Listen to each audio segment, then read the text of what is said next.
안녕하세요. 오늘은 4월 15일 수요일입니다. 큰 자가 어린 자를 섬기리라. 창세기 25장 19절부터 34절까지 말씀입니다. 이삭의 간구와 리브가의 임신. 아브라함의 아들 이삭의 족보는 이러하니라. 아브라함이 이삭을 낳았고 이삭은 40세에 리브가를 맞이하여 아내를 삼았으니 리브가는 밧단 아람의 아람 족속 중 부두엘의 딸이요 아람 족속 중 라반의 누이였더라. 이삭이 그의 아내가 임신하지 못하므로 그를 위하여 여호와께 간구하며 여호와께서 그의 간구를 들으셨으므로 그의 아내 리브가가 임신하였더니 쌍둥이에 대한 하나님의 말씀 그 아들들이 그의 태 속에서 서로 싸우는지라. 그가 이르되 이럴 경우에는 내가 어찌할꼬 하고 가서 여호와께 묻자온대 여호와께서 그에게 이르시되 두 국민이 내 태중에 있구나. 두 민족이 내 복중에서부터 나누이리라. 이 족속이 저 족속보다 강하겠고 큰 자가 어린 자를 섬기리라 하셨더라. 에서와 야곱의 출생. 그 해상 기한이 찬즉 태에 쌍둥이가 있었는데 먼저 나온 자는 붉고 전신이 털옷 같아서 이름을 에서라 하였고 후에 나온 아온은 손으로 에서의 발꿈치를 잡았으므로 그 이름을 야곱이라 하였으며 리브가가 그들을 낳을 때에 이삭이 60세였더라.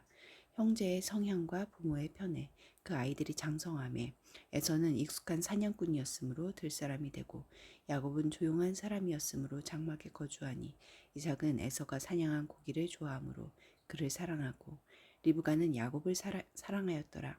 장자권의 판 에서. 야곱이 죽을 쑤었더니 에서가 들에서 돌아와서 심히 피곤하여 야곱에게 이르되 내가 피곤하니 그 붉은 것을 내게 먹게 하라 한지라. 그러므로 에서의 별명은 에돔이더라.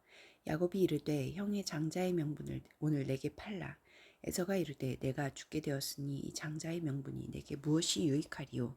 내가 죽게 야곱이 이르되 오늘 내게 맹세하라. 에서가 맹세하고 장자의 명분을 야곱에게 판지라. 야곱이 떡과 팥죽을 에서에게 주매 에서가 먹으며 마시고 일어나 갔으니 에서가 장자의 명분을 가볍게 여김이었더라.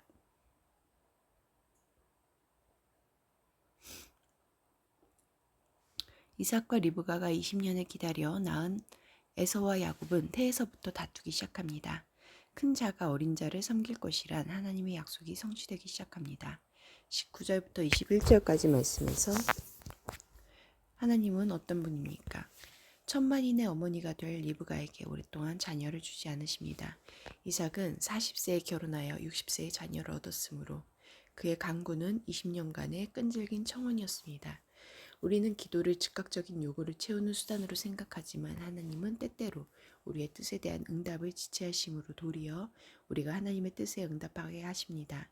기도 제목이 응답되어 기도를 멈추는 것보다 응답되지 않은 기도 때문에 이삭처럼 기도하는 것이 복일 수 있습니다. 22절부터 23절까지 말씀에서 하나님은 어떤 분입니까? 태 안에 있는 쌍둥이의 씨름 속에서 야곱을 통해 이루실 계획을 말씀하십니다. 장자권에 대한 당대의 상식을 뒤엎는 계획입니다. 어린 자, 과부, 고아, 나그네, 세리에 대한 하나님 나라의 뒤집힌 관심처럼 하나님이 주권적으로 은혜로 거룩한 지혜로 역사를 만들어 가실 것을 보이십니다. 22절부터 26절까지 말씀에서 나에게 주시는 교훈은 무엇입니까? 야곱과 에서의 분열과 대립은 야곱 민족과 에돔 민족 사이에 오랜 갈등을 이해하는 기초가 됩니다.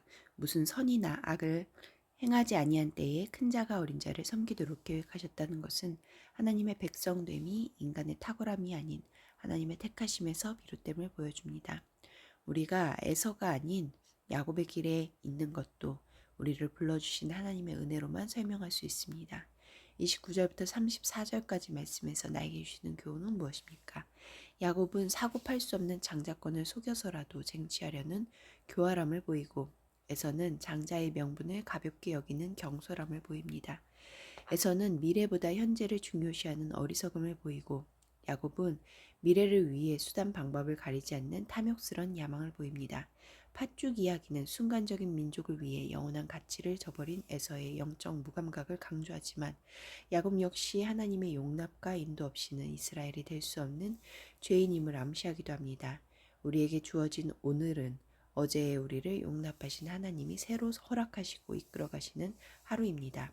팥죽 한 그릇과 같은 세상의 것들에 흔들릴 삶이 아닙니다. 기도하시겠습니다. 공동체를 위해서는 예수 그리스도 안에서 야곱보다 더 특별하게 저를 선택하신 하나님을 신뢰합니다.